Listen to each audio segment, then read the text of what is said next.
everybody. This is Diane, and I have done my cardio for the day. And this is Mardell, and my beast's got to walk tonight. And this is Tom. You're finally feeling better, walker, stalker, roaming reporter. Back from the dead. Yes. Back from the dead, yeah. Back from the dead, yes. And we're Feeling glad. much, We're glad much you're better. We're glad you're well, because that was kind of scary. Yeah, I'm glad I'm well too, because it was really scary for me. Yeah. But I mean, I have to say thanks to a few people, just because I was in the hospital for 4.5 days and wasn't feeling great, and my phone would not stop buzzing because I got message after message from people. My friend Felicia was messaging me. My friend Rancy made a video and was posting it on all the Walking Dead pages, telling me to get better. And nice. Then, I mean, Amber, Kara, Heather, Georgia. There's so many. I know I can't list them all because there's like hundreds of them. There's so many, so many people for messaging me and telling me to get better. So I just wanted to say thank you to everybody, and you guys too. You guys both messaged me. Yeah, we got it. You're part of our family now, man. Yeah. Oh boy. We probably won't talk politics at Thanksgiving, but yeah. Well, that would be like my real family where we don't talk because it's a dead even split. Exactly. My mother and brother are on your side, and my father and I are on the other side, the right side. Oh. Mm-hmm. So we don't. We try to stay clear of the politics. The right side, not the correct side. Ooh. Oh. We're what's left. You walked into that one. I did. Well, I know I was sick, so I might not be fully at my game yet. We'll cut you a little bit of slack. So this is Biters, everybody. Yes, it is Biters. Season 1 retrospective, our final episode. That's right, and we have some plans brewing for another retrospective, so we'll let people know when that takes off. But tonight we're podcasting TS19, episode 6 of the first season and the season finale. Great episode. Okay, I know you don't. I know you have an opposite opinion, but no, that's not true. Episode. I don't have an opposite opinion. I like this episode. Oh, I thought you had said that this was your least favorite of the season. No, I'm very meh about it. Really? As far as Walking Dead season finales go, and I know I probably shouldn't judge it that way, but you know, we're 8 seasons in. I kind of have to judge it that way. Okay, you go ahead and lead off the ratings then.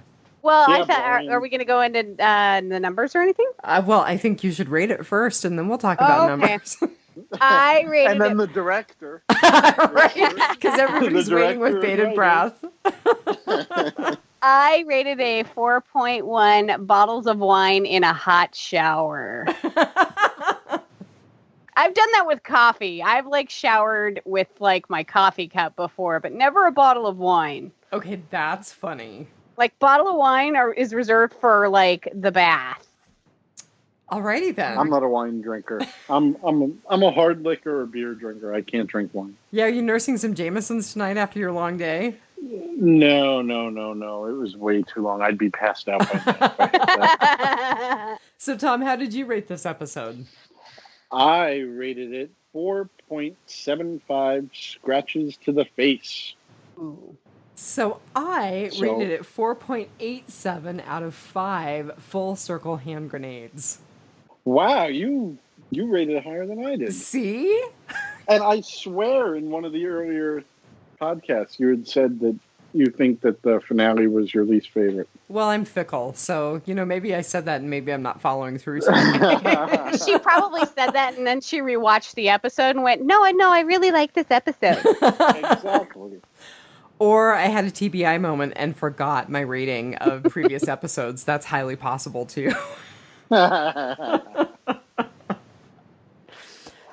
So the numbers, this is actually kind of cool. So it was 5.97 million, which is the highest of the first season? Yes, the highest rated telecast in the first season.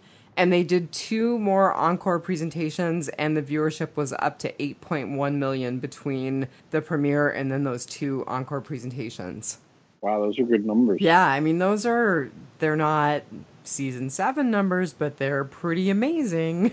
Yeah, I mean, it's only 6 episodes into the very first season. This was a juggernaut. Mm-hmm. Especially for cable. Yes. Right. Cable, if you get 2 million, they're ecstatic.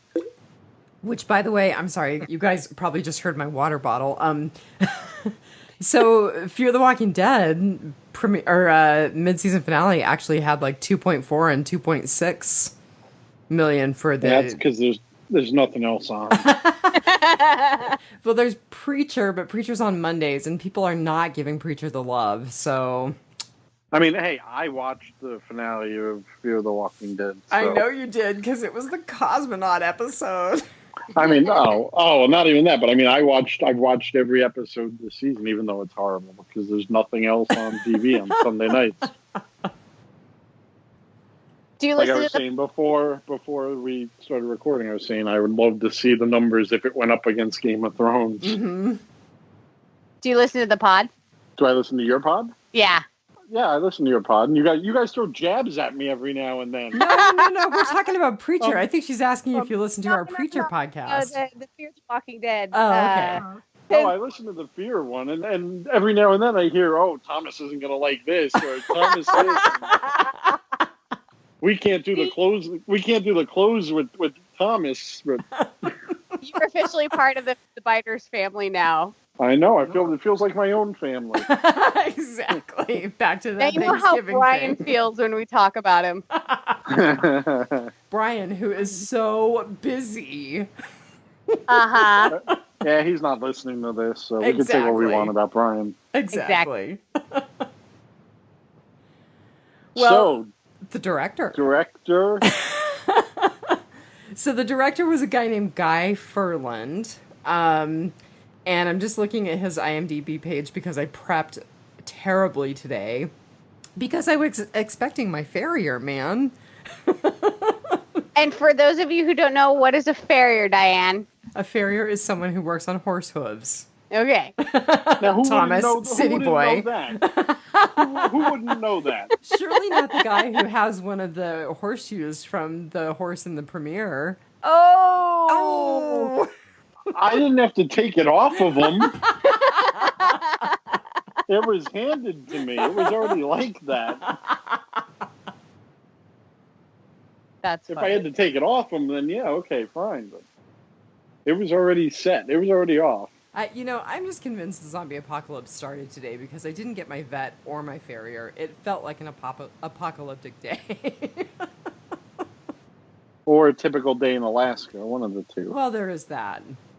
Everybody kind of loses their shit when it is sunny outside, so I'm going to have to think that.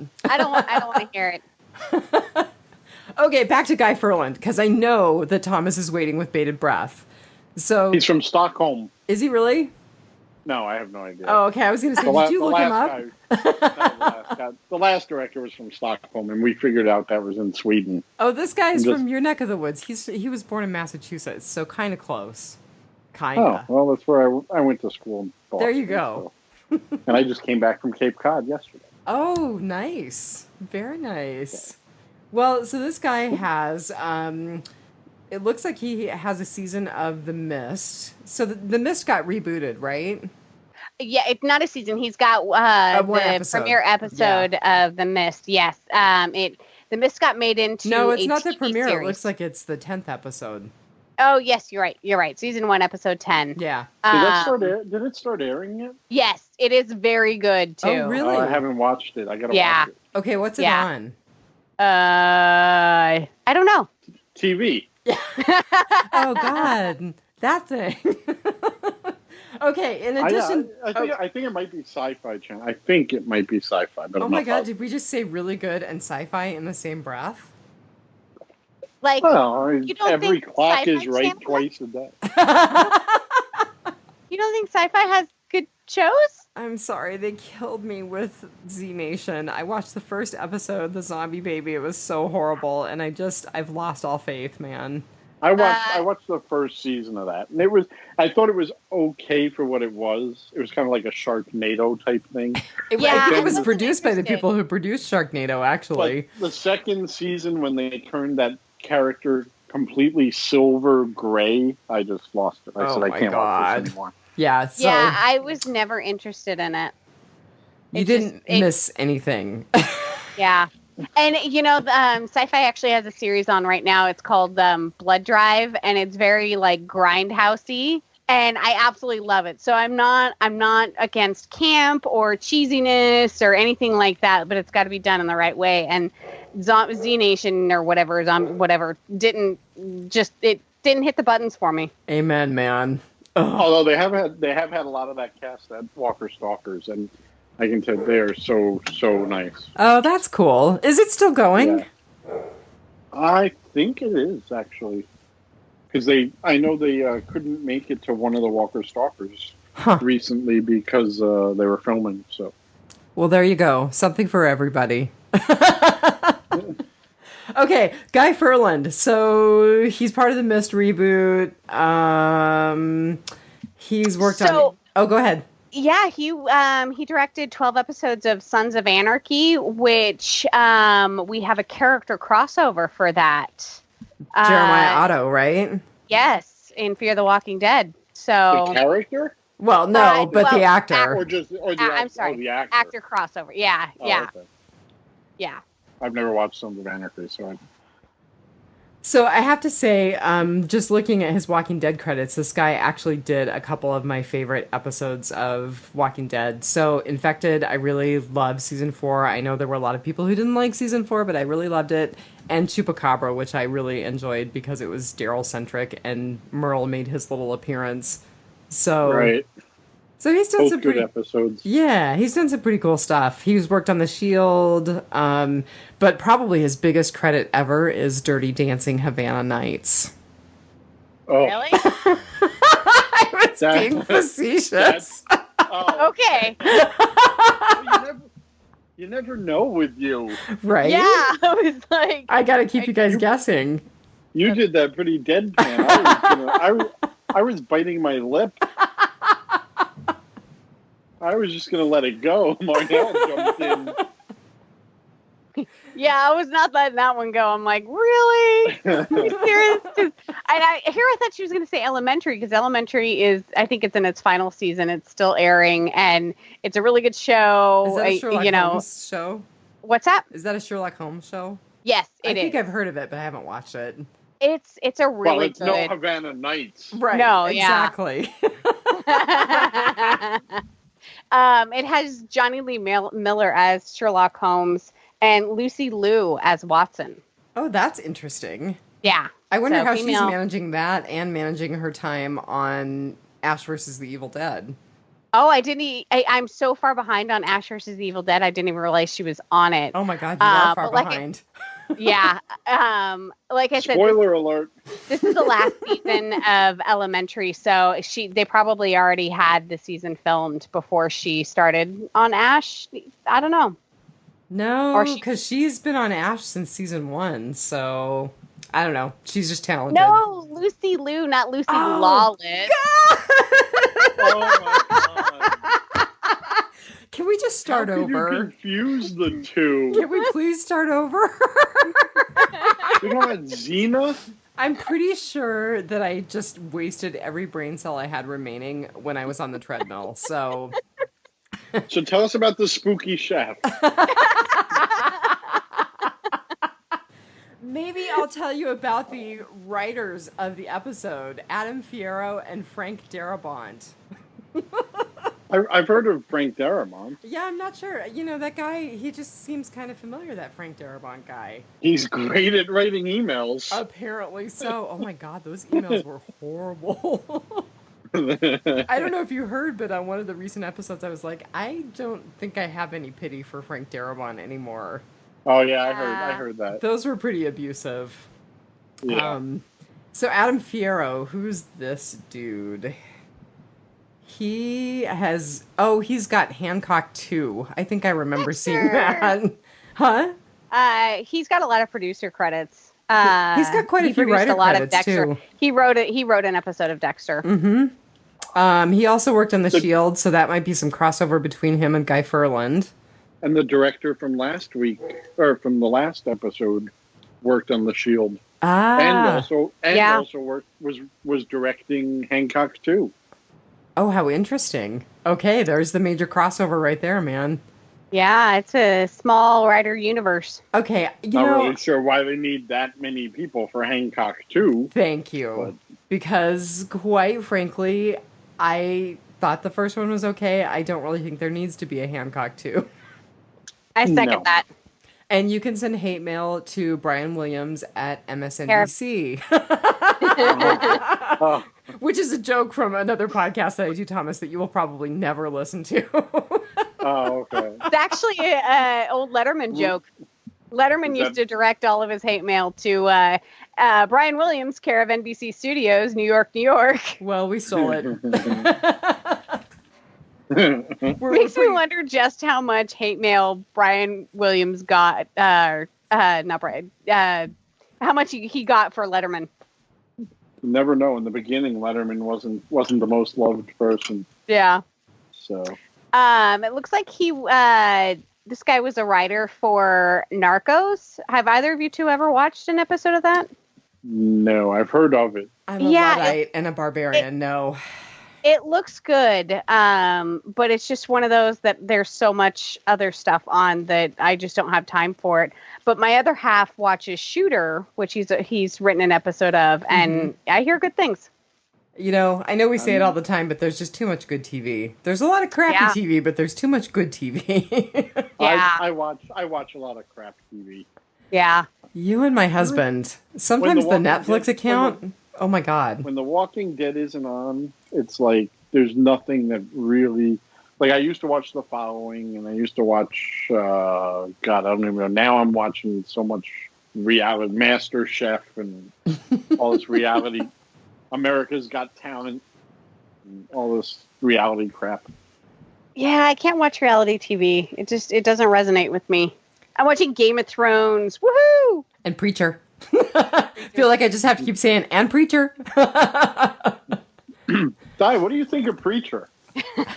You know, I really kind of like it. Have you watched it at all yet, Thomas? I watched the half of the first episode. Oh, no. Didn't like it. Didn't like it, turned it off. Okay. Never went back. So back to the Frank Darabont thing. Right. Okay. I'm looking at his credits, and he hasn't worked much since The Walking Dead. So, of course, he hasn't worked much since 2014. Do you think that he kind of got a reputation inwardly with the studios before the emails were released? Because we just saw the emails released here recently. I think that he probably doesn't have to work. He's done a lot, and he's a good friend of Stephen King's. So he doesn't need a lot. Because he had Shawshank, and he's still getting money from The Walking Dead. I mean, he's probably giving Hollywood the big middle finger. I mean, it's also probable that it's harder for him to get work, especially now. After the emails were released. I'm sure it'll be a lot harder. But I mean, when you make a movie like Shawshank Redemption, usually you can get another movie. Yeah. And, you know, if Stephen King wants anything made into a movie, there's always that relationship, too. So, and I know that Laurie Holden and Jeff DeMunn, I mean, they still have quite a bit of loyalty to him. So. Okay, so looking at his IMDb quotes, his personal quotes, one of them is, "The human race is fundamentally insane. If you put two of us in a room together, we're soon going to start figuring out reasons to kill one another." That sounds like the first season of The Walking Dead. I kind of agree with that. If after spending a weekend with my brother and cousin and Cape Cod, put us in a little cabin on the beach for 3 days together, we'll find words. That's funny. Just because he sent evil emails doesn't mean he's not smart. So he was asked in an interview if he still watches The Walking Dead after being fired. His response was, "Oh, God, no. Why would I? If the woman you loved with all of your heart left for the Pilates instructor and just sent you an invitation to the wedding, would you go? There's a deep commitment and emotional investment that happens when you create something that is very near and dear to you that is torn away by sociopaths who don't give a bleep about your feelings or your feelings, your cast, your crew, because they have their own reasons, and screw everybody else. That doesn't feel good." Okay, Frank Darabont has no filter. Not bitter at all. Not at all. I kind of like him. He should run for president. He's got a lot of personal quotes that are, and his emails are on his IMDb personal quotes section. Oh, no way. Are they really? Yeah, I think just one of them, like the really, really bad one. But his personal quotes section is pretty long, so it's an interesting read. There you go. He's an interesting cat. You can post that link to Biters if you'd like.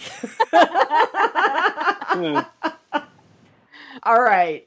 Featured cast member, and then let's get this show on the road, man. So we decided we were going to do John Barenthal, right? Yes. Because this is a Shane-centric episode. Yeah.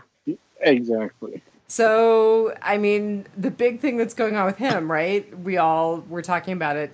Punisher. Yep. Yes. The Punisher and the Defenders. Oh, that's right. The Defenders also. Yep. Which apparently had a really great San Diego Comic-Con trailer, which I did not see. Yeah. I really, it started with Jessica Jones. They started doing the shows on Netflix with Jessica Jones. Well, actually Daredevil and then Jessica Jones. Yeah, Daredevil was first. I really love Jessica Jones. Yeah. Both really great shows. I love Jessica Jones. Okay, let's talk about Iron Fist. No, let's not.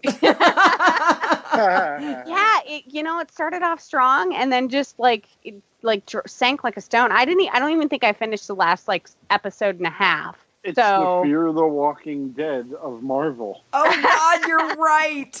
He's gonna call a cosmonaut too. That's exactly what it is. I liked the cosmonaut. I'm sorry. So maybe I need to give Iron Fist a chance. John Barenthal showed up in season 2 of Daredevil as the Punisher, and he was amazing. He was I can't even imagine anybody. I mean, there's been a Punisher movie. I can't even imagine somebody else's Punisher. I mean, he is Frank Castle. It's insane. He was amazing in that. Yeah, so I cannot wait for his series to come out on Netflix. I just have to throw in, while we're talking about, God, I just totally blew his name. Not Frank Darabont. Oh my God. I'm tired. I think I need to go to bed. You're tired. John Bernthal, that guy who played Shane, right? Yeah. I just have to say that I really loved Fury. I thought that was a really great movie. I'm kind of a World War II buff, so... Oh, I don't think I saw it. Speaking of World War II buff, there's a plane that sounds like it's about to crash over my house. I was wondering what that noise was. Yeah, you're hearing a small plane. Are you guys having wildfires? No, okay. We just have lots of small planes in the area. Okay. Did you say wildfire? Yeah. like the fourth episode? I was going to say, like it spread like wildfire. No, not quite. Not quite. All right, so what do we... We're so back to John Bernthal. We're all over the map tonight, man. So anybody want to say anything about John Bernthal other than we're really looking forward to the Punisher? And I love Fury. He wasn't sleeping with Laurie before the apocalypse. Right, we have that confirmed by Sarah Wayne Callies, right? Yes. Yeah, that's right. That's right. So Marnell and I were right on that. But that baby has giant ears. Oh, that is definitely Shane's baby. Oh, yeah, it is. They revealed it. Yeah. Yeah. They revealed it, but I don't know how Rick could know that. I mean, how would he possibly know? Maybe timing? I was thinking maybe she's got some sort of feature that Shane had. Maybe from looks, but you can't. I don't think he could know for sure. It's the birthmark. It's the familial birthmark. Yeah. Or Baby the 100. It's got a messed up nose. She's got a 100-yard stare like Shane. I want my bottle now. I ate my way out of my mother. Oh my God, we're so punchy tonight. Tom's like, you guys had some sleep today and didn't work a million hours. Shut up. No. For me, I think that the Walking Dead and the Punisher are John Barthel's like two defining roles for me, because I really don't know him from much else. He's got a pretty extensive history going back to 2002, but I mean, I recognize he was in Mob City, right? Yes, he was. Yes. I think that's the only thing I remember him from. Well, and there's movies that I recognize, but I don't remember him being in it. So that might be a testament to his character acting. Like what? What movies was he in? I don't know if Snitch? Did you ever... I never saw Snitch. Okay. Night at the Museum, I think the second one. Who did he play in Night at the Museum? Oh, I knew you were going to ask me that now that I lost it. Control F. That didn't work. See, you could have just made something up and I never would have known. It looks like he played Al Capone. Oh, that's appropriate. I can see that with his features and with his bluster. His attitude. Yeah, he does have a very Mob City. He's got a very gangster, 40s gangstery look to him, like that square jaw, just. And kind of his build too, actually. I mean, when you think about the way, just the way that they wore their suits in the 40s and kind of the physique, he's kind of got that build. Okay, so in his personal part of his IMDb profile, he has something that I've never seen in anybody else's IMDb profile before. He has a section titled Trademark, and it's tough-looking, masculinely handsome, muscular body, dark brown, wavy hair, and dark brown eyes, deep and commanding voice, long earlobes, and broken nose. I have the same exact thing on my IMDb. I wonder if he copied it. You'll have to ask him the next time you see him. Next time I see him, that's the first question. Why did you steal my IMDb page? I've never seen somebody have a trademark look in their personal bio section. That's hilarious. I've got to say, that's pretty bad. I think he did that himself. You think he did that himself? I've got deep and commanding voice. I love that. And long earlobes. Wow. I think we leave it on that note. I mean... Can you top that? I mean... I can't. I was going to say, I can't top that. No. And the bastard stole my IMDb profile. Well, we might as well go into good, bad, and ugly then, huh? I think so. All right. Tom, lead us off. Okay. My good is, it's not a particular scene in the episode. It's a bunch of scenes in the episode. The good that I had in this episode was that it set up so many storylines that were to come up. Like, you had the scene with Shane going crazy. It set up the whole Andrea and Dale relationship for the next entire season. And when Dr. Jenner whispers in Rick's ear at the very end, it sets up that entire story. I mean, there was so much setup in this episode, and they didn't even, when they filmed it, they didn't even know if there was going to be a season 2. Well, that's what I was going to say, is that it's amazing that they set things up and got us ready, but weren't sure that this wasn't going to be the end of it. Yeah, and it brings it back. There was a question, Diane, I think you asked the last podcast, you asked if it hadn't been picked up for season 2, would you have been satisfied with this as the ending?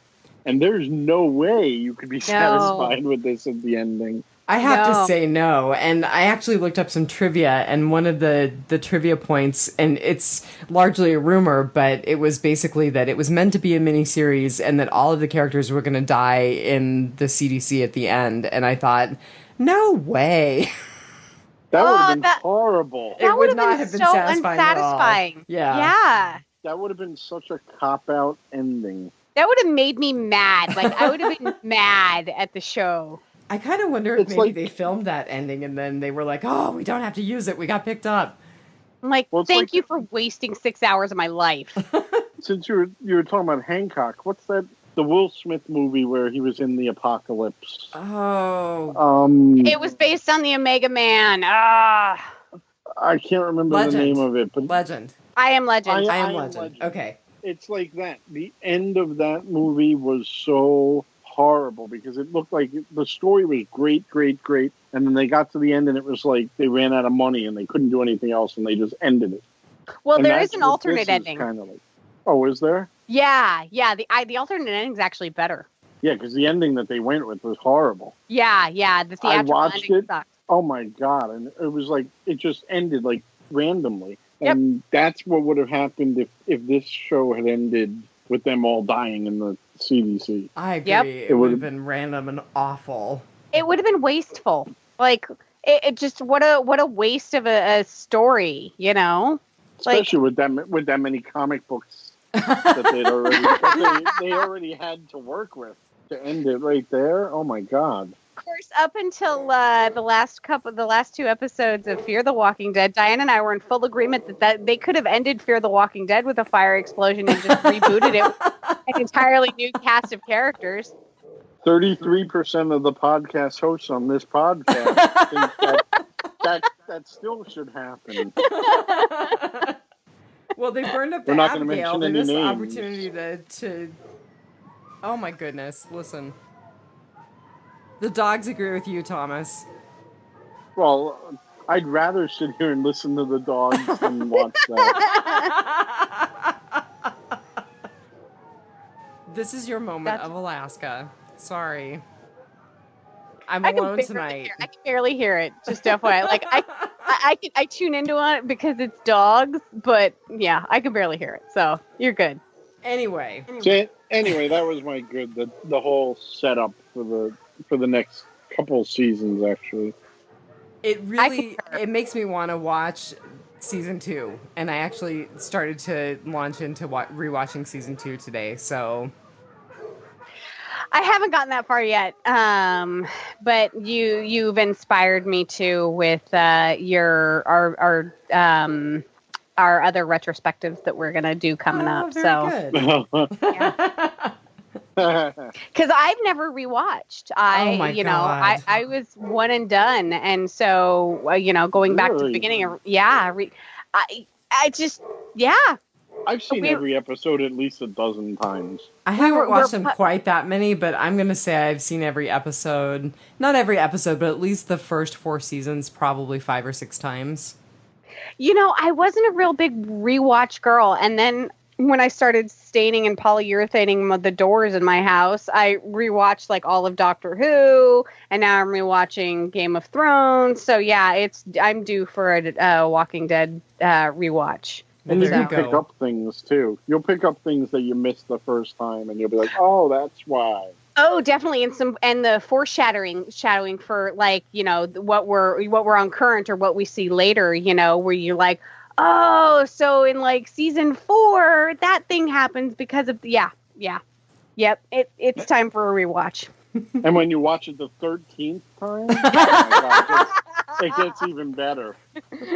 You start doing everyone's lines with them. And then you call into the guys from Canada, the Talking Dead podcast, and do their favorite scene. Do your favorite scene. Act it out. Yeah. That's funny. Well, Marnell, what's your good? So my good, I think he's been my good a couple of times this season. Dale. I absolutely love Dale. When Andrea sat down and was going to stay in the CDC when it was going to be blown to pieces, she's like, don't pull this, Dale. And he's like, I'm not pulling anything. If you staying, I stay too. And he gives her the whole, you don't get to do that. Come into somebody's life and make them care and then just check out. And then, like Thomas said, it sets their relationship up. I mean, they had the episode before where, you know, he kind of raised the girls, as he called them, you know, after his family died. And, you know, they were his first connection when the zombie apocalypse happened. And I don't think he was pulling anything. I think he was willing to sit there and die with Andrea if she was going to die. I don't think he would have wanted to go on without her. Okay, so. Comic book spoiler. They were a thing in the comic book. Really? Yeah. Were they really? Uh-huh. I thought Rick and Andrea were a thing. Much, much later. Okay. But isn't Dale like old enough to be her grandfather? Hey. Viagra probably survived into the zombie apocalypse. You can still find some pills every now and then. Oh my god. If Merle's blue meth was there. Well, I'm sure they had it in storage in the cattle ranch in Fear. That's right. They didn't have Cipro, but they've got Viagra. I did condoms. I did not realize that they were a thing. They had more of like kind of an uncle niece, or you know, not father daughter, but just like uncle niece relationship in the show. There was some romance there. I mean, I thought that Dale wanted there to be some romance. Oh there. no way, no. Really? No, I didn't feel that. I never saw romance. Well, Dale, I think maybe wanted some. Yeah, that's what I think. When you get to his age, you take whatever you can get. So, geez, with all the bed hopping in the show and the books and everything, the zombie apocalypse is like a small Alaska town. You don't lose your girlfriend, you lose your turn. Yeah, that's awful. I was just gonna say too. Not to mention it, Andrea wasn't the tightest of women. She was with Shane. She was with the governor. Ooh. I thought she had a thing for Rick for a while, but how many women did Rick roll through in the comic books? Because they all died. I mean, being with Rick is just like... I don't think he actually goes through that many women in the comic books. I'm thinking of 3. Well, in the TV show, we had Lori, he had Jesse. And Michonne. That's it, he only had those 3. Yeah. Really? Yep. Seems like there were more. Maybe it's just because he flirted with everyone and then they died. Nice. Yeah, I don't know. So yeah, that was my good, is Dale. And like I said, I know I've probably had him as my good before, but he's such a beloved character. I love Dale. I don't think I would ever have a bad thing to say about Dale. Although I agree with Andrea on that point, though, because what did give him the right to do what he did? I thought it was manipulative, too. I actually wrote down that I really thought he was imposing his values on Lori and that, or not Lori, on Andrea, and that was not cool. See, and I don't. I really think that he just was like, I can't see going on without you if you're going to end it this way, you know? Now you totally need to rewatch the beginning of season 2 because they really layer on that. Yeah, I don't know, because the expressions on his faces when he was saying all that was, to me, he was manipulating her. I thought so, too. It's like... the same exact. I was watching over the weekend in Cape Cod. Titanic was on when Rose was at the edge of the. Oh, that was manipulative. You jump, I jump. Off. Yeah, right, exactly. It's the same exact thing. Yeah, I didn't get that from Dale. I really believe that he was willing to sit there and die with her. I don't think he would have ran at the last minute. Well, 2 out of 3 hosts agree. 66% of us think you're wrong. Well, so, Diane, what was your good? My good was the cold open because I just loved the chaos. And I loved the way that they brought back the gurney in front of Rick's door. And I really enjoyed seeing the zombie staff and the staff just freaking out, the ones who were still alive freaking out and running, and the military gunning people down. I just thought it was total chaos and really well done. Yeah. The only thing with that scene that I didn't understand is when the Shane was hiding behind the bed and the guard opens the door and sees Rick there. on the bed with no one in there. Why didn't they shoot Rick then? Yeah, I had the same thought. If they were taking everyone out. Because it would have ended things really prematurely. No, that's a good point. Mini series. I don't think I ever noticed that before. Yeah, I didn't realize why he didn't shoot him. But you're right, though. That scene was great. That it totally explained how Rick didn't get attacked in the hospital. Right. And I think they perfected the art of the cold open. I don't think any TV show has ever done it as well as Walking Dead has. Yeah, agreed. Starting with the first episode. Mm-hmm. The best open of any TV show in history. Little Miss Addie Miller. What was that? I said Little Miss Addie Miller. Yes, Little Miss Addie Miller, who will be at my Walking Dead premiere party at Bar 9 in New York City. Yay! So if you're in New York, come to Bar 9. It's before Thanksgiving. It might happen. If you mention this podcast, I'll give you a free shot. Oh, nice. There you go! Right on. A free walker shot. We have a special menu for the bar. Please tell me a brain hemorrhage is on that menu. Actually, I think that's what the walker shot is. What on earth is a brain hemorrhage? It is a shot that curdles in your mouth, and no, it's not that then. Oh, that's kind of like, it's regional then, because ours curdles in your mouth, and it has the consistency of brain matter. Yeah, no, that definitely is not on our menu. That's disgusting. It's a mixture of like alcohol and like kind of like milky alcohols or something. So, and you have to pour it really carefully because otherwise it'll curdle in the glass. So the act of shooting it makes it, curdle. Yeah, no, we don't have that one on the menu. Wow, I don't think I would spend money on that. Oh, I'm going to have to find the recipe for that shot now and send it to you guys. Oh, that sounds so gross. Yes, I agree. All right. But yeah, so Addie will be at the bar, so come to the bar and get your free shot. And she will not get the regional Alaska yes, you won't get the brain matter thing. We have good drinks at our party. Well, and it seems very apropos then to launch right into our bad on the description of that drink. Marnell, why don't you start us off? Rapey Shane. It's just, like at the beginning of the episode, it starts off with, Shane pushing the thing up against the gurney up against Rick's door, in order to, hopefully come back for him or, hope that it helps or whatever. So, he kind of like redeems himself from like being a jerk, in the previous episodes. And then when they get to the CDC and he corners Lori and, she's got to scratch him in the neck. That whole scene just is so like, it gives me the heebie-jeebies. And, it solidifies my hate for Shane at that point. So, yeah. Do you know what I wrote down for my ugly? Rapey Shane? Shane Rapey. That's exactly what I wrote down. Oh, my God.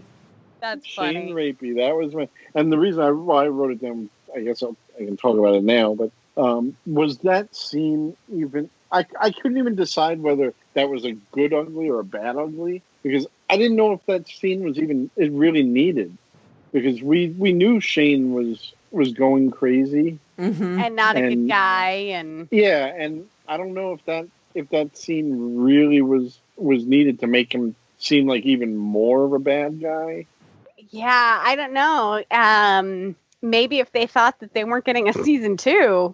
Yeah, that's true. If they were all going to die in the CDC. Yeah. Yeah. So. But it was creepy. It was very creepy, kind of disturbing. Very disturbing. Disturbing. That's a good word for it. Yes, absolutely. So. And then Lori ends up going back to him anyway. Like she plays Rick and Shane against each other at times. After that. Yeah, she was pretty manipulative. So that leads into my bad. Just like Dale. I have no idea what you're talking about. That does lead into my bad, though, which Lori was my bad. Just her interactions with Shane. I don't want to get all victim blamey, but she was awful. I mean, she has no compassion for him. She doesn't demonstrate any appreciation for the fact that he did save her and Carl. And she did have a relationship with him. You don't think she would? I don't think she could choose. Because it was like every other episode, it was like she was either agreeing with Rick or she was agreeing with Shane. And then she was telling Rick that he's got to get rid of Shane. And then, I mean, it was... She couldn't make up her mind. It was crazy. Yeah. Or cray, as the kids like to say. and definitely just the way that she responded to Shane, I think it helped push him over the edge. I mean, I don't know what she could have done right, because if she wanted to salvage her relationship with her husband, of course she couldn't carry on with Shane, but she was really genuinely awful to him. Yeah, that she I mean, in earlier episodes, she tore into him, and I don't think she had any right to tear into him. Mm-hmm. Well, and I do remember... Like Shane, she was trying to say that Shane lied to her and said her husband was dead. I mean, he genuinely thought Rick was dead. I do remember, standing around the water cooler, on Monday mornings and talking about the show. Like, I mean, Lori was universally loathed by people just because, Lori, the character, not the actress. Right. Just because. That's a good point. I think people need to remember Sarah Wayne Callies is not Lori. Yeah. Neither is Josh McDermott. Right. I was thinking the same thing. He's not Lori either. And John Barrowman's not on Twitter, so don't even try. John Bernthal's on Twitter. Yeah, he's on Twitter. Yeah. Oh, one of his first... I think it was Johnny Bernthal or something is his Twitter handle. He must have an old quote on his IMDb because he says, "I don't tweet." Well, he does now. Yeah, because I follow him. He gave into the dark side. Everyone send all your hate mail to John Bernthal at Johnny Bernthal. No, don't do that. We don't want a repeat of Josh's experience. Yeah. And remember, he is the Punisher. Right. He will. He'll come find you. Yeah. So, Tom, what was your bad? My bad? I struggled to find something really bad, but two things that I don't think would happen. The very end with the hand grenade at the window. Mm-hmm. I don't think those windows would give in to for the type of building that is. He had said that the doors were rated to survive rocket launchers and stuff like that. I don't think that little hand grenade would blow out that window. Yeah, if they're going to survive a rocket launcher, I don't think the hand grenade's going to get them either. I think you're right. And the second thing, when the building does explode, that explosion looked so massive, and there was so much force coming out of that. Nothing near the building moved. Like there was a tank. Like there was a tank right in front of the building. Didn't move an inch. That's a good point. No glass. Nothing got any It's been pointed out, and I didn't notice when I watched, but it's been pointed out that all of the glass in the vehicles near the building shattered, except for the ones they were using. Oh, that's funny. Yeah, there was no shrapnel. Like Dale and Andrea weren't that far away from the building, and if it got that hot that quickly, there would have been a lot of damage outside that building. And I don't think Dale and Andrea were far enough away to avoid the heat that would come from that explosion. No, definitely not. Because they said it's the biggest weapon or biggest explosion other than a nuclear. Yeah. There's actually a video of somebody's videoing a controlled demolition of a parking structure, and they're like blocks and blocks and blocks away from this thing, and one like baseball sized piece of concrete just comes and whizzes by the camera. So yeah, I mean, there were these little cars like 50 yards away from the building. Yeah, and there was stuff in that lobby that would have probably been great projectiles. So those are my bad. I don't think those were very realistic. Plausible. I could get away with the grenade right at the base of the window. Maybe it could blow it out, but the other explosion, not moving anything, not damaging anything, or not sending any shrapnel towards them, that I can't. Can I add Vi to my bad? You don't like Vi? No, it's just a little too Hal Space Odyssey kind of. It seemed really like lame. Maybe that's the reason that I took off 0.13 from my perfect 5 rating. Well, don't beat around the bush. Tell us exactly what you really feel.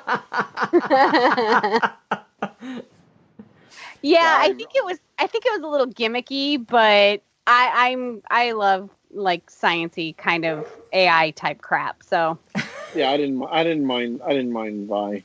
Yeah. So Tom, we've got it was before Siri. Yeah. Okay, that's fair. That's fair. CDC probably had Siri before we had Siri. That's fair. Diane wants you to ask Siri or tell Siri, I see a little silhouette of a man. Yes. Oh my God, I tried that today. And Siri could not understand when I got the silhouette of a man. I tried it like 10 times. Oh, that is so I funny. see a little silhouette of a man. And it would always be like, I see a little thing, blah, blah, blah, blah. And it was going on and on. It would not understand me saying silhouette. That's funny. And you do realize if anybody is listening to this in some other way but their iPhone, we probably just drove Siri nuts. Exactly. I'm going to have to try again later, but I was trying it at work today, and it would not understand silhouette. Maybe it was a time-limited thing. I don't know. Maybe it just doesn't understand New York accents. It's I was possible. going to say, do you watch Big Bang Theory? No, I've seen a couple episodes. There's a character, Kripke, and he's got kind of that Barbara Walters speech impediment where he can't, his R's or W's. And so he asked Siri to recommend a Westawant.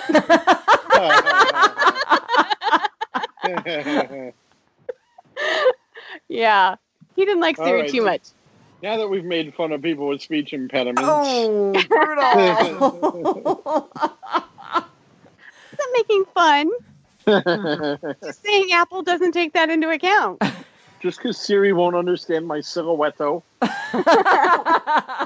I don't think you have a New York accent. I'm now insulted. If it makes you feel any better, I can hear a little bit of it. Oh, thanks.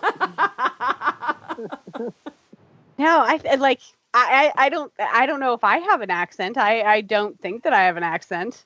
Nobody thinks that. Alaskan I have accents. cousins that live in Boston. Don't think they have an accent. Pretty sure they have an accent. Yeah, they do. That's funny. So we've got Thomas's ugly already because I used it as my bad. Yes, Shane Rapey. Yeah.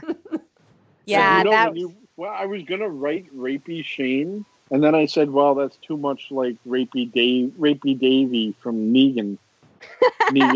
Negan calling that one guy Rapey Davy. That's right. Well, and I think I just used it on the Fear the Walking Dead podcast because I one of my bads was Rapey Troy.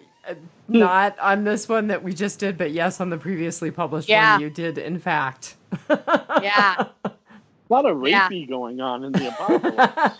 Well, people are kind of reverting to their less savory selves. Yep, definitely.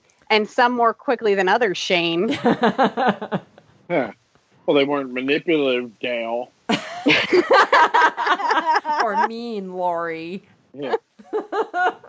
So Diane, what was your ugly? Well, so Shane was actually my good ugly. And it was because I felt more empathy for him watching this time through. The rape scene? No. No, I just, he was so conflicted, and I really saw that he really cared about Rick and really wanted to save Rick. I thought his behavior toward Laurie was repellent. I actually read an interview, I think it was with Robert Kirkman, and he said, in this you really see both his loyalty and his weakness. And so yeah. I liked that. I thought that it really made Shane a very multi-dimensional character. Now the Ravens are screaming. The what? Now the Ravens are screaming at us. She's got a message from Winterfell. Don't ravens mean like death or something? They're trickster gods in Alaska Native mythology. Yeah. And like the great creator god. Yeah. They formed all of the lakes.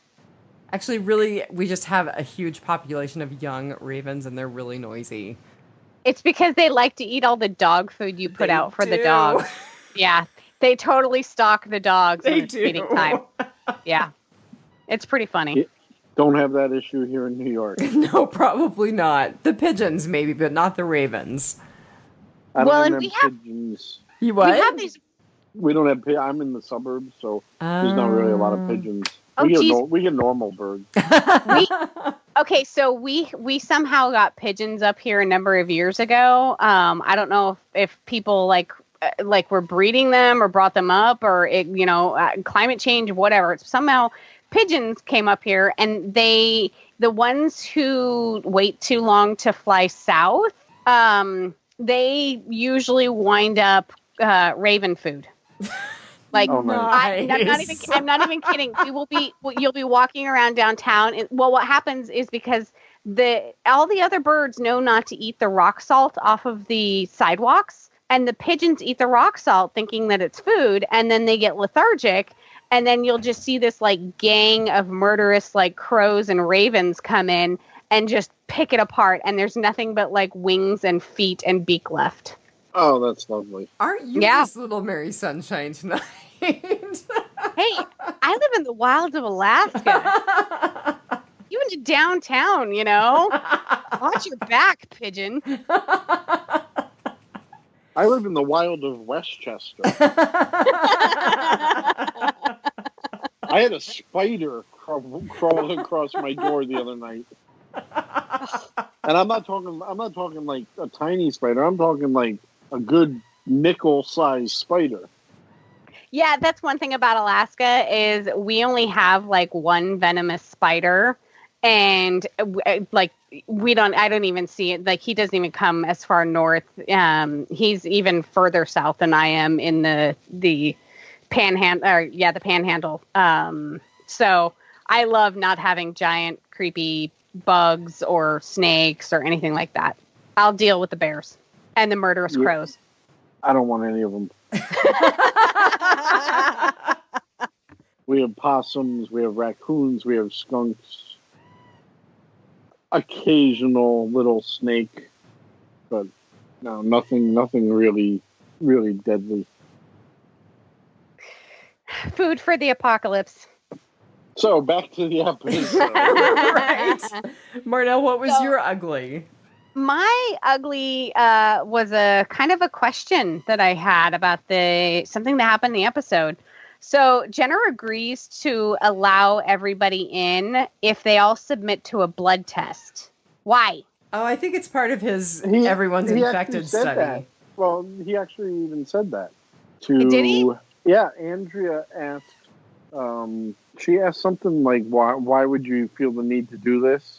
And he said. His exact words were something along the line of, I've broken every rule already letting you guys in here. At least let me be thorough. But he knew that everyone was infected. Did he still hold out hope that maybe he would find somebody who wasn't? Maybe he would. Yeah, I didn't understand. Or maybe he wanted blood. Maybe he wanted blood in case he was going to work. Well, no, I doubt that. He knew his time was limited. Yeah, he knew his time was up in another day. Yeah. So I was like, I wonder if maybe that was a or a leftover from maybe a direction that they were going to go in the episode that they didn't, because, he already knew that everyone was infected. So I just thought it was weird that he asked everyone to submit a blood sample. So mine was a weird ugly. That's a good point. I never thought about that. Do you think they were going to try to take it in the direction of exploring some of the other places like the French that still had some research going? What I was going to say in the potpourri, rotten potpourri, but we're basically there. We're there. Oh. I smell possum. I smell dead pigeon. Robert Kirkman was quoted, I forgot where it was, this was a while ago I read this, as he hated, and he wishes he could take back that one line about the French. How the French were the closest. Why? I don't know, because I think it was because he's always said you're never going to find out how it started, and I guess maybe thinks if somebody found a cure for it, then you would have to know where it came from. I don't know. Well, he did say that the whole CDC blowing up, that was like his biggest regret with the series. I think this was his least favorite episode. So maybe that's what you were confusing Diane and Robert Kirkman. No. That's right. I'm just that cool. Yes. They're so similar.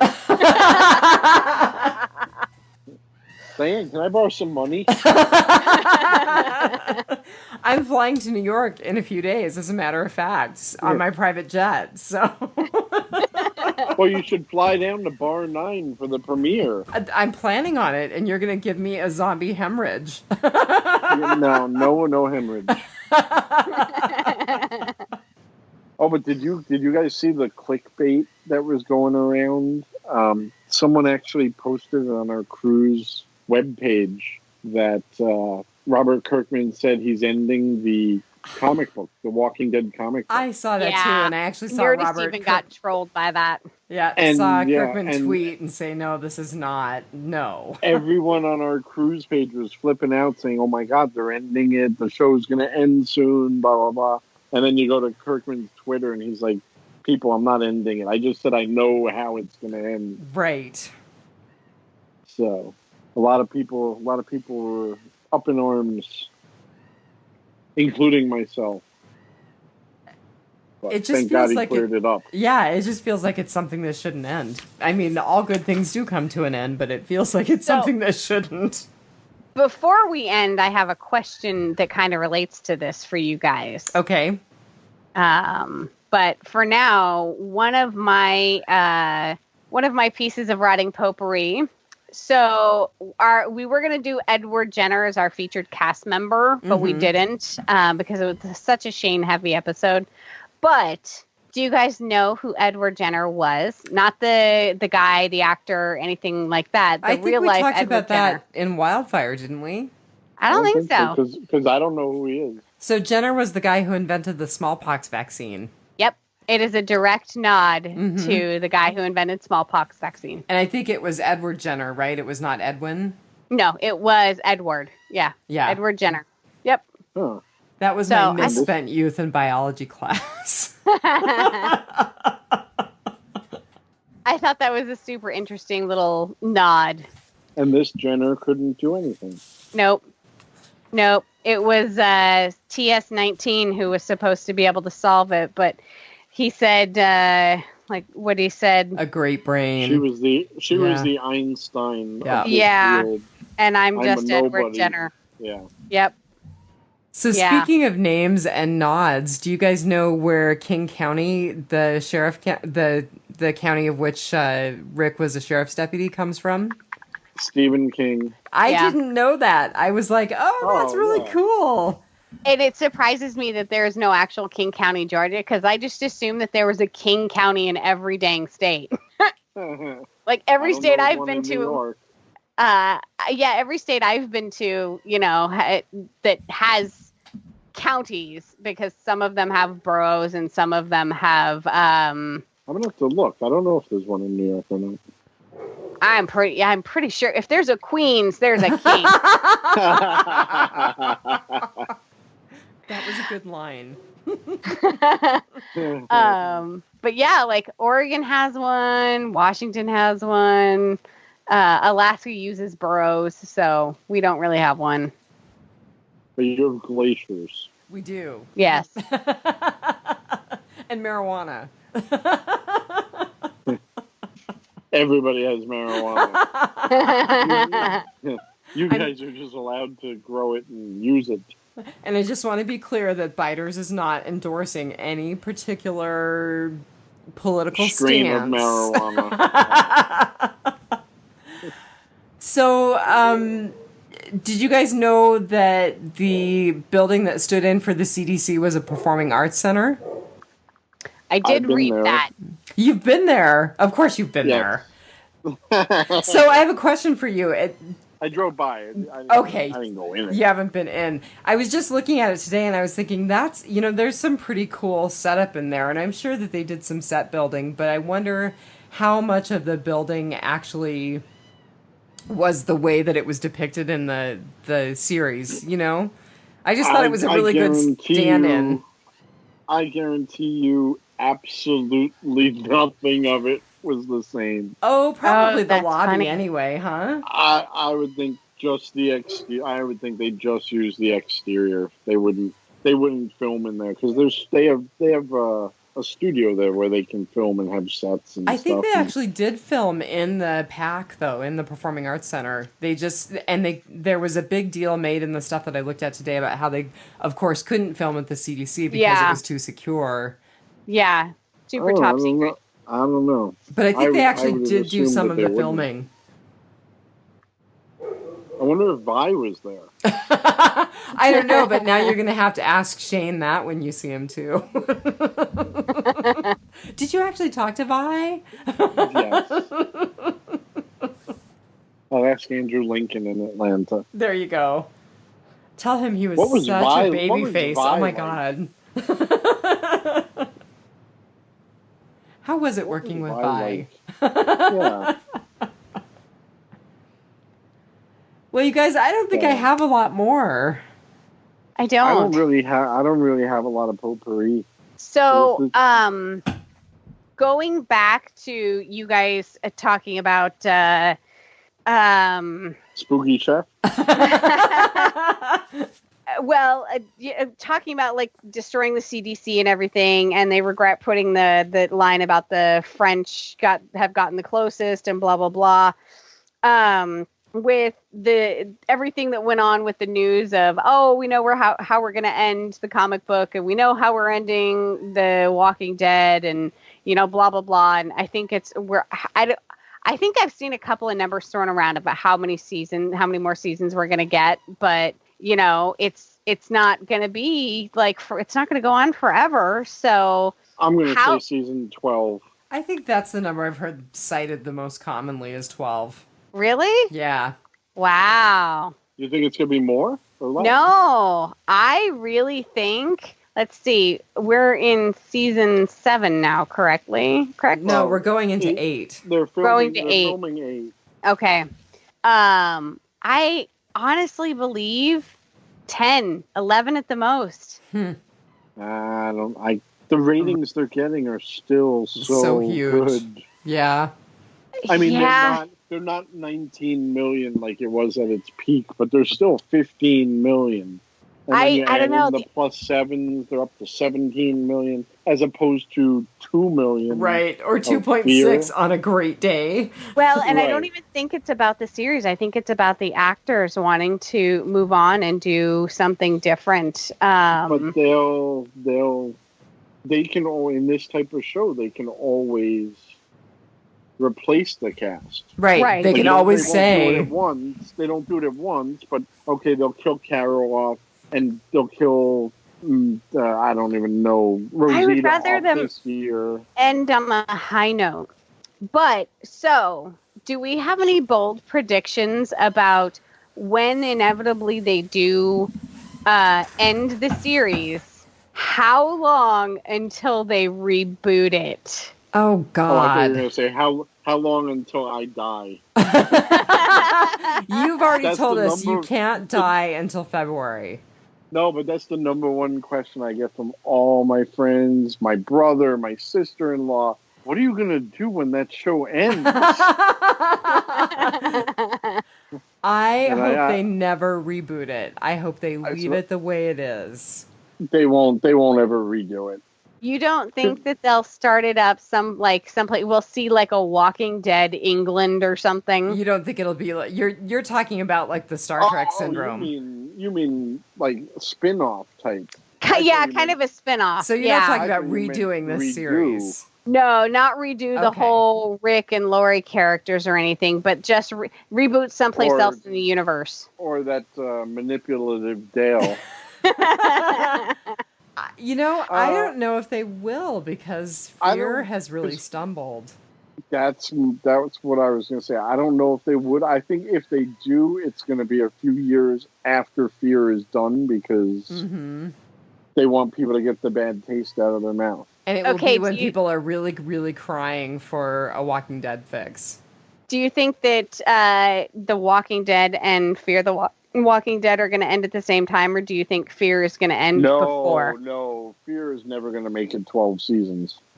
Oh, no, but I mean, like, year-wise, like, 4 years from now, if TWD is ending. Fear is never going to make it 5 seasons. I think it just would be a bad decision, series aside, for AMC to decide to end them both in the same season. Yeah, I think if AMC has their way, Fear will still be going. Oh, no, you think so? If they plan on ending Walking Dead at season 12, I think they're going to want to have something. And they could have Fear. I mean, God forbid. But they could have Fear. Okay. As much as I like the Cosmonaut, no. I could see coming up on season 8 of Fear the Walking Dead. No, that's funny because I actually... E.T. flies down to the boat that's resurrected from the ashes, that Strand is now the captain of, with his buddy Gilligan. I mean, I could see Fear going on past The Walking Dead just so AMC has something. Do you? I can't. Really feel like Fear would end before. Yeah. I 66% of the pod disagrees with you. 66%. No, trust me, I think Fear should end next season. But I'm just talking from an TV executive's mindset. If they know they're losing Walking Dead in 3 more seasons or 4 more seasons, what are they going to do? They're going to try to keep something going, right? They want something to... They have to have something to keep the ratings going. I just feel like if they end when Walking Dead ends, they're going to give it 2 or 3 years, and it's going to come back. The zombie universe is going to come back in some sort of incarnation where you're going to have. And I don't think we'll see the origin story again. I think we'll pick up in the middle. Maybe. It could be something else too. It might not be zombies then. And maybe will get rebooted. Maybe it could be vampire. Well, because it was vampires at first with True Blood. Now zombies. I mean, it could be mummies or Frankenstein or something. No, I'm just thinking post-apocalyptic, where we are starting to rebuild the structure of our society. And learning to deal with I'm talking about Feed, basically, where we've learned such a good series. Where we've learned to deal with the zombie outbreak, and we take precautions about, everyone gets locked in their room at night. So if they turn, and there's a little puzzle that you have to do, and if you can't do it, you can't get out of your room. So everyone in the house knows that person probably died in their sleep. Okay, I'm going to stop you for just a minute, though. Thomas, have you read that series? No. Okay, it's by Mira Grant, and it's really an amazing series. Yeah. It is these are books? Or these, yeah. Oh. It is post-apocalyptic. So we are starting to rebuild society and learn to deal... Because it's another one where, it's a virus, and people die and they come back. It's just a thing. Well, and also, what are we doing with a podcast? Why aren't we filming this? Well, so here's the very interesting thing, though. We could be the next Robert Kirkman. The people who are the media in the new reality in this universe of feed are the bloggers, the podcasters, the vloggers. Those are the people who are actually the real media. Yeah, so what happened is God help society. The mainstream media didn't pick up on it as quickly as the blogosphere did, and what wound up saving everyone was sort of this underground news system where it's like, okay, if you die, no matter how you die, you get it. You have to shoot them in the head. If you get scratched, this happens. Any animal they're the ones who came up with like the plan. And so they're kind of seen as the heroes. And society is going to be relying upon Brian. And here's the thing. And you guys. The media evolves in that, yes, there are people who are newsies who are, kind of your serious newscasters. And then you have guys they call Irwins, or girls too, after Steve Irwin, who, like to go and poke a zombie with a stick and get it on film because it's funny, And then they have, I forget what the ones that are, they do the fan fiction, the zombie apocalypse fan fiction, and love stories and things like that. And the zombie, they're the fictionals actually is what they're called. And so like everyone kind of found their own niche, and there is kind of a structure and hierarchy and everything. So it's not just like the Wild West of podcasts like it is today. So they're really, really interesting books. They're really good. They're a really quick read too. So, yeah. Sounds interesting. I think it would be neat to kind of see maybe a little bit of reboot after that. Like, we at 2 years, 3 years after it ends, we maybe flash. I don't know what you're talking about. It's never ending. Don't listen to her, listeners. It's never ending. Did we all see the trailer at the SDCC for Walking Dead? Total fake It's never ending. That fake out old man beard that Rick had, what was that all about? Well, so there's some theory that they're mimicking the time jump that happens in the comics. Yeah, after the war, I think. But it looked like it a made it look dreamscape. like no, I that's not what I saw. When I saw it, I thought it was like a wake where he was like lying in a coffin. Oh, so there were a lot of people who were like, no, it's him coming out of the coma, and it was all a fevered coma dream. And because they did make it a point to show a vase with rotting flowers next to the side of the bed that he was in. Did they really? I didn't even notice that. Yeah. I mean, one even breaks one of the balloons breaks off and falls because it's dry, just like in the first time. Yeah. Huh. So maybe season 8 will be the end. No. God, no. It's never ending, people. They have to prepare us a little bit. They can't just do that. That's not fair. No, they wouldn't do that. You will know 2 years in advance, I think, when it's going to end. Because Andrew Lincoln will cut off his beard again. And they want the ratings. When they announce that it's like a finale, that's when they get the ratings. Yeah. So people go bananas. Well, you guys, I think it's time to. Oh, go ahead. No, I was gonna say, and I'll have them all at my finale party. That's the one, Diane. And I was gonna say we're gonna have to save up for that. Yeah. It can't interfere with my 40th birthday party because I'm going to a tropical island with those huts out on the water. I don't care which tropical island with the huts out on the water, just one of them. Victor Strand will take you there. Not in the Abigail. Yeah, not in his boat. But the cosmonaut might come down and take you up into space. But then I would infect him because he's probably not infected with the zombie virus from Earth. I don't know. I'm not convinced he's not. Speaking of the boat, though, the news that I wasn't allowed to talk about when I came back from Nashville. Mm-hmm. I couldn't talk. I found out some little inside info. Lauren Cohan has been announced as one of the guests now on the cruise. So we have Maggie coming. Yay! And she does not do many cons, right? And she doesn't do a lot of them. But they actually announced Maggie Irony Singleton, who might actually be doing his one-man show on the ship, Oh, too. God, I would love to see that. Let me see. Irony Singleton, Maggie, Ross Marquand, who's Aaron.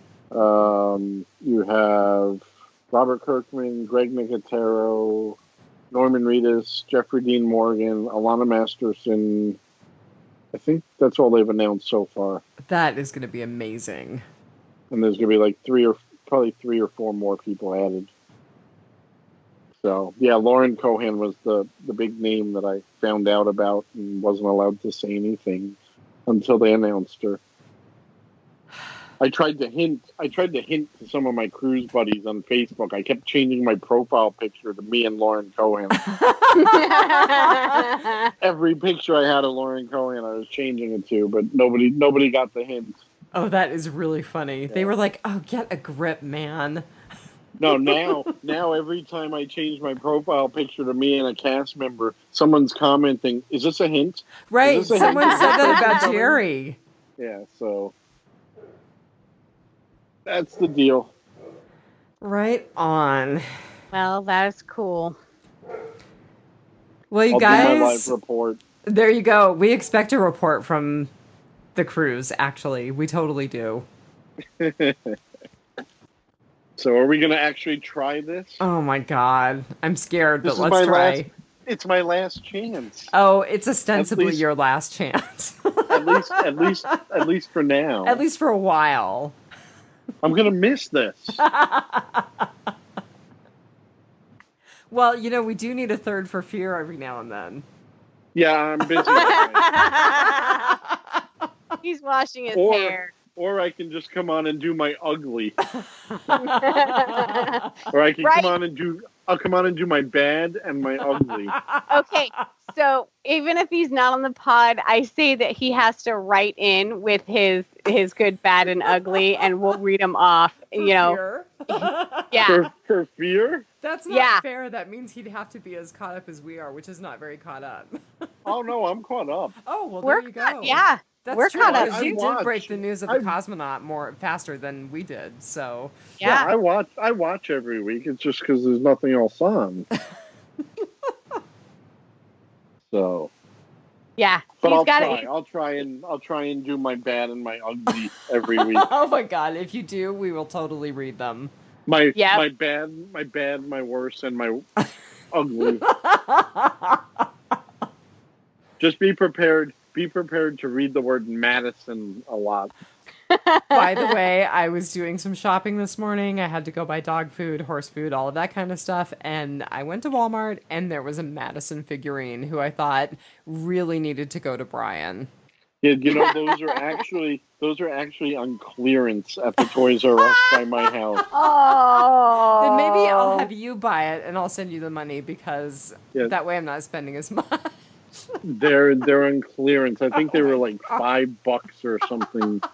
Last I saw.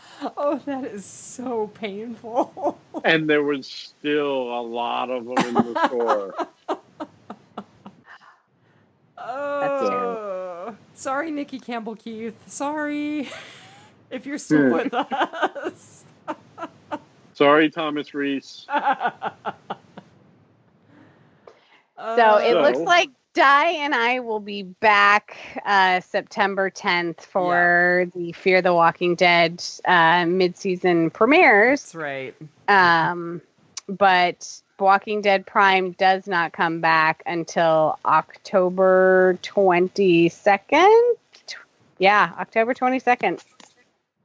So listen just for my good, my bad, my ugly, and my worse.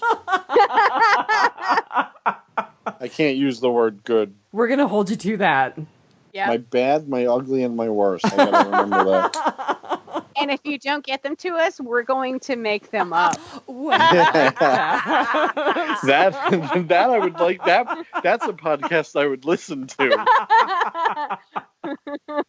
Next time on What Thomas Beast Thinks. Thomas O'Mara. What would Thomas have hated in this episode? That might have to be like just a special one addendum segment to on Rotting every Potpourri. podcast. Yeah. What would Thomas have hated the most in this episode? A, the cosmonaut. B, the lightning cosmonaut. striking the zombie. Or C, all of the above. So All right, so I'll definitely have to we're going write to title, instead of Masterpiece Studios, we'll call it Crafterpiece Studios. in. That'll be your segment. Nice. I have to remember to write in every week now. Yeah, you do. So, well, this has been fun. The whole retrospective It's been It fun. has. We've really of the first enjoyed season. getting to know you. Yes. Oh, you're gonna make me cry now. I almost died Oh. a couple weeks ago. Now you're gonna make me cry. Yeah, but we know you're safe until February, so Yeah. Yes, I can't die before meeting Robert Kirkman. that's right. So don't He's my forget to unicorn. He's your unicorn. He's my unicorn. take it in the zombie apocalypse. So, all right, we can try it one last time. Oh my god, here we go. Okay. Ready? Who's gonna start it? I was waiting for Are we one gonna of start you. on 3? Are we gonna count down Okay. from 3? 3, 2. Wait. one. Do we do it at 1 or do we do it 1 then start? One Okay, then Murtaugh. start. You got the reference. I wasn't sure if you would get that reference. That's awesome. Okay, after I say 3, because if it's on 3, then I don't get to say it too. So after 3, 1, 2, 3. Just Take remember. One. You don't That even have the words right. Spectacular. Just take it one damn day at a time. one dead day at a time. Oh, I think we'll go out on that note. That's funny. Yes, just take it one damn dead day at a time. And don't get bit. Don't get there. And don't die till February. Exactly. All right, everybody, have a good summer, and we will talk to you again in September. Oh. Peace out. Peace out, man.